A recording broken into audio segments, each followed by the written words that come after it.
Hello friends, welcome to இல்லறம் cooking. இன்றைக்கி நம்ம இல்லறமில் ஒரு சூப்பரான ஸ்டஃப்டு சிக்கன் ஃபஹீட்டா எப்படி செய்கிறதுன்னு பார்க்கலாம். ரொம்ப டிஃப்ரெண்ட்டான அதே சமயம் ரொம்ப டேஸ்டியான இந்த ஸ்டஃப்டு சிக்கன் ஃபஹீட்டா எப்படி செய்கிறதுன்னு பார்க்குறதுக்கு முன்னாடி நீங்கள் இது வரைக்கும் இல்லறம் குக்கிங் சேனலை சப்ஸ்கிரைப் பண்ணலன்னா சப்ஸ்கிரைப் பண்ணி வச்சுக்கோங்க. கூடவே உடனுக்குடன் அப்டேட் வேணும்னா பக்கத்தில் இருக்க பெல் பட்டனையும் கிளிக் பண்ணிவிட்டு அதில் ஆல்ங்கிற ஆப்ஷனை மறக்காமல் கிளிக் பண்ணி வச்சுக்கோங்க. இப்போ வாங்க இது எப்படி செய்கிறதுன்னு பார்க்கலாம். ஃபஸ்ட்டு ஸ்டஃபிங் ரெடி பண்ணுறதுக்கு ஒரு பேனை சூடு பண்ணிவிட்டு 2 டேபிள் ஸ்பூன் அளவுக்கு ஆயில் சேர்த்திக்கோங்க. எண்ணெய் சூடானதும் சின்ன சின்னதாக கட் பண்ணி வச்ச 1/4 கப் அளவுக்கு வெங்காயம், 1/4 கப் அளவுக்கு 3 கலர்லேயும் நான் குடமிளகா சேர்த்திருக்கேன். உங்களுக்கு எது கிடைக்குதோ அது சேர்த்திக்கோங்க. 3 கலரும் சேர்த்தினோம்னா கொஞ்சம் பார்க்குறதுக்கு கலர்ஃபுல்லாக இருக்கும். இதில் தேவையான அளவு உப்பும் சேர்த்திட்டு 1/2 டீஸ்பூன் அளவுக்கு மிளகுத்தூளும் சேர்த்திக்கோங்க. சேர்த்திட்டு இது ஒரு 2லேருந்து 5 நிமிஷம் வதக்கினா போதும். இந்த குடமிளகா சாஃப்டாக குக் ஆகணும்னு அவசியம் இல்லை. கொஞ்சம் க்ரன்ச்சியாக இருந்தால் தான் நல்லாயிருக்கும். நம்ம நூடுல்ஸ்க்கெல்லாம் செய்வோம் இல்லைங்களா, அந்த மாதிரி. இப்போ ஒரு 5 நிமிஷம் ஆயிடுச்சு. வெங்காயமும் குடமிளகாவும் கரெக்டாக வதங்கி இருக்குது. இதை ஒரு பவுலுக்கு மாற்றிடுங்க.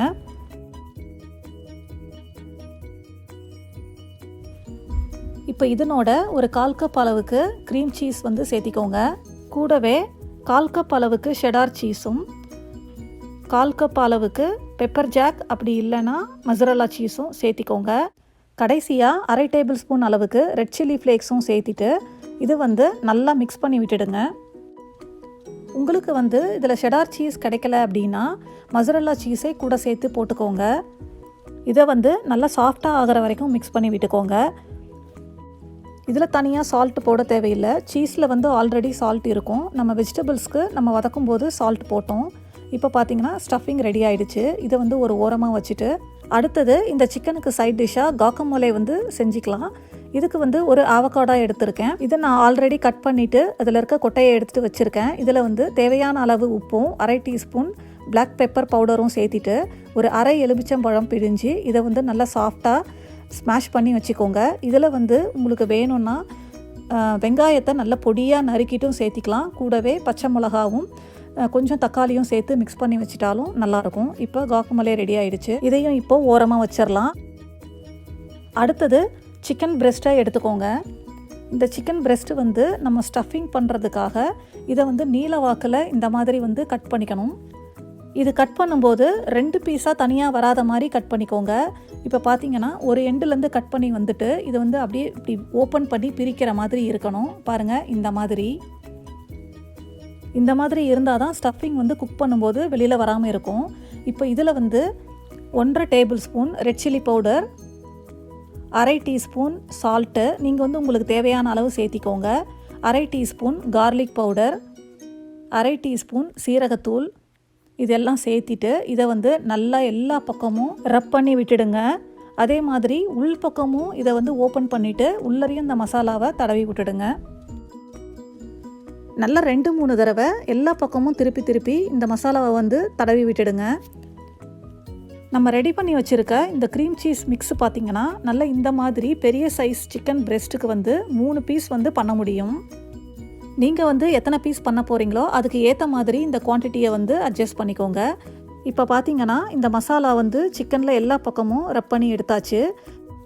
இப்போ இந்த சிக்கனை ஓப்பன் பண்ணி வச்சுட்டு நம்ம ரெடி பண்ணி வச்சுருக்க க்ரீம் சீஸ் மிக்ஸில் கொஞ்சமாக எடுத்து ஒரு சைடில் இதை ஸ்ப்ரெட் பண்ணி வச்சுருங்க.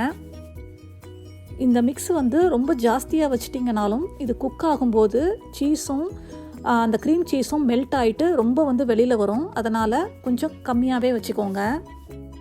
இப்போ பார்த்தீங்கன்னா தேவையான அளவு க்ரீம் சீஸ் வச்சாச்சு. இப்போ இன்னொரு பக்கம் இருக்க சிக்கன் பீஸை எடுத்து அப்படியே மேலே மூடிட்டு நல்லா க்ரீம் சீஸ் உள்ளே இருக்கிற மாதிரி கொஞ்சம் அந்த சிக்கன் பீஸை இழுத்து விட்டு கவர் பண்ணி மூடிடுங்க. ஸ்டஃப்டு சிக்கன் ஃப்ரை பண்ணுறதுக்கு ரெடி ஆகிடுச்சு. இதை ஃப்ரை பண்ணுறதுக்கு நல்லா அடிகனமான ஒரு பாத்திரத்தை சூடு பண்ணிவிட்டு தேவையான அளவு எண்ணெய் சேர்த்திக்கோங்க. எண்ணெய் சூடானதும் சிக்கனை வச்சுட்டு லோ ஃப்ளேமில் ஒரு 5லேருந்து 10 நிமிஷம் வேக வைங்க. இப்போ பார்த்தீங்கன்னா சிக்கன் ஒரு சைடில் ஒரு 10 நிமிஷம் வெந்திருக்கு. இப்போ இதை லைட்டாக திருப்பி விடுவோம்.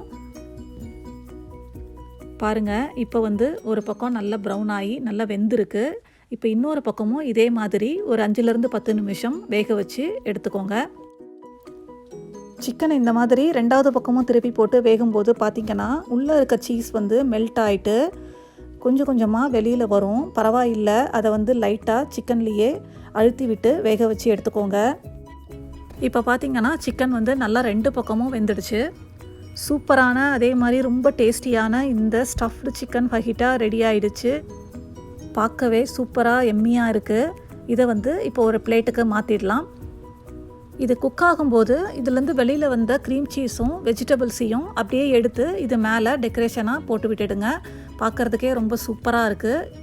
இந்த ஒரு பீஸ் சாப்பிட்டாலே உங்களுக்கு வந்து ரொம்ப ஃபில்லிங்காக ரொம்ப நல்லா இருக்கும். இதனோட ரெடி பண்ணி வச்ச க்ரீம் சீஸ் மிக்ஸும் guacamoleவும் சைடில் வச்சுட்டு இதை வந்து சாப்பிட்லாம். ரொம்ப டேஸ்டியாக இருக்கும். இப்போ பார்த்திங்கன்னா ரொம்பவே சூப்பரான ஸ்டஃப்டு சிக்கன் ஃபஜிட்டா ரெடி ஆகிடுச்சு.